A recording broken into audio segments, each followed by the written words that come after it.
فجر دی نماز دن دی نماز، فجر دی نماز دن دی نماز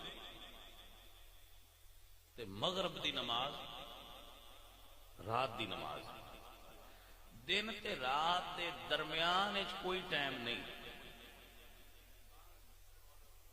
یا دن یا رات وچلا سن ہی کوئی نہیں۔ مغرب دی نماز دی اذان اگر دن وچ پڑھیے تو ٹھیک نہیں، فجر دی اذان رات ہوندیاں پڑھیے تے ٹھیک نہیں۔ جدو فجر دی اذان ہوئے دا مطلب ہوندا ہے رات،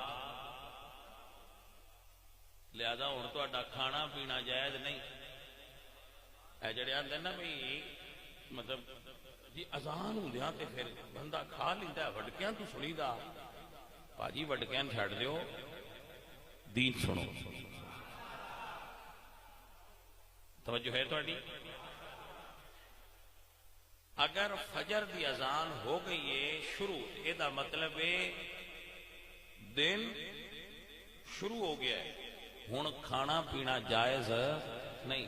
اے رمز ہے جدو مغرب دی اذان ہو جائے تے دا مطلب ہے ہن رات شروع ہو گئی ہے، کیونکہ دیگر ویلے شام دی اذان نہیں ہو سکتی، شام دی شام نو ہی ہوندی ہے۔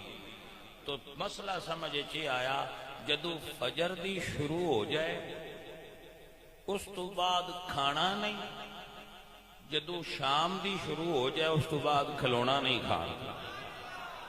اونج بندیاں دا دل ہوئے تے اگاں سوتے تو بھی لے جان، ساڈی کوئی لڑائی ہے بھائی، ہاں سوتے تو بھی اگاں لے جان، تو انہاں دی اپنی مرضی ہے، بشا کی شاہ تو بعد لے جان۔ اذان ہو جائے شروع ہو جائے تیرا مطلب ہے دن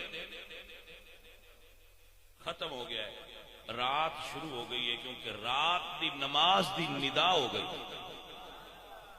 کچھ بندے آندے نے جڑے حضرت ابو بکر تے عمر نو نہ منتے، وہ آندے نے وہ شام تو پیچھے کھاندے آئے۔ وہ میں کہا گل کھان دی نہیں، کھاندے اسی بھی شام تو ہی بعد ہاں، گل روزے دا ٹائم ختم ہون دی تے نالے تسی انہاں تو کدوں دا دین لین لگ پئے۔